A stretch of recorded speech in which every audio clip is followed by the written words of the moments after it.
সুপ্রিয় দর্শক শ্রোতা, আসসালামু আলাইকুম ওয়া রাহমাতুল্লাহি ওয়া বারাকাতুহু। আজকে আমরা জানব শত্রুর অনিষ্ট থেকে মুক্তির গুরুত্বপূর্ণ দোয়া সম্পর্কে। মানুষের জীবন মানে উত্থান পতন। চলার পথে বন্ধুর পাশাপাশি থাকে শত্রু। অনেক সময় শত্রুর অনিষ্ট বা ক্ষতি করার চেষ্টা করে। শত্রু অনিষ্ট থেকে বাঁচতে হাদিসে অনেক নির্দেশনা এসেছে। কোনো বিপদে হোক বা শত্রু মোকাবেলায় হোক, প্রিয় নবী সাল্লাল্লাহু আলাইহি ওয়াসাল্লাম আল্লাহর কাছে সাহায্য চাইতেন। আবু বুরদা ইবনে আবদুল্লাহ রহমতুল্লাহ আলাই থেকে বর্ণিত, তার পিতা তাকে বর্ণনা করেন যে নবী করিম সাল্লাল্লাহু আলাইহি সাল্লাম কোনো সম্প্রদায় দ্বারা ক্ষতির আশঙ্কা করলে এই দোয়া পড়তেন। দোয়াটি হচ্ছে, আল্লাহুম্মা ইন্না নাজআলুকা ফি নুহুরিহিম ওয়া নাউযু বিকা মিন শুরুরিহিম। দোয়াটি হচ্ছে, আল্লাহুম্মা ইন্না নাজআলুকা ফি নুহুরিহিম ওয়া নাউযু বিকা মিন শুরুরিহিম। দোয়াটির অর্থ হচ্ছে, হে আল্লাহ, আমরা তোমাকে শত্রু মোকাবেলায় পেশ করছি, তুমি তাদের দমন করো আর তাদের অনিষ্ট থেকে তোমার কাছেই আশ্রয় চাই। আবু দাউদ মিশকাত শরীফ থেকে হাদিস কারা আসে।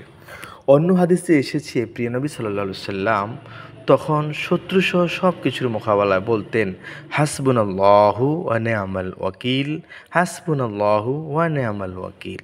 দোয়াটির অর্থ হচ্ছে, আমাদের জন্য আল্লাহই যথেষ্ট আর তিনি কতই না উত্তম কর্মবিধায়ক।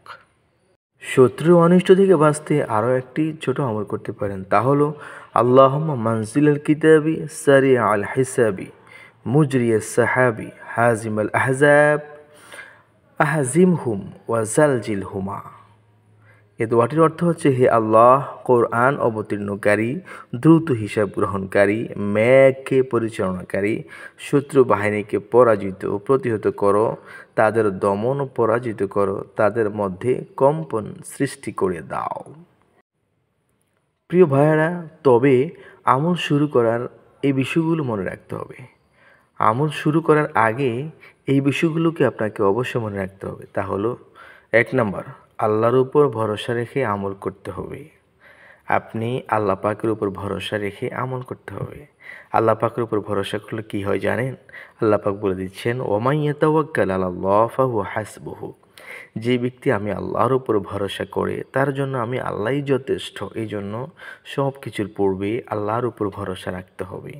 2 নাম্বার হচ্ছে, আপনি যা খাবেন তা যেন হালাল খাবার হয়, হালাল পানীয় হয়। কারণ হারামের কোনো কিছুই আল্লাহ পাকের দরবারে কবুল হয় না।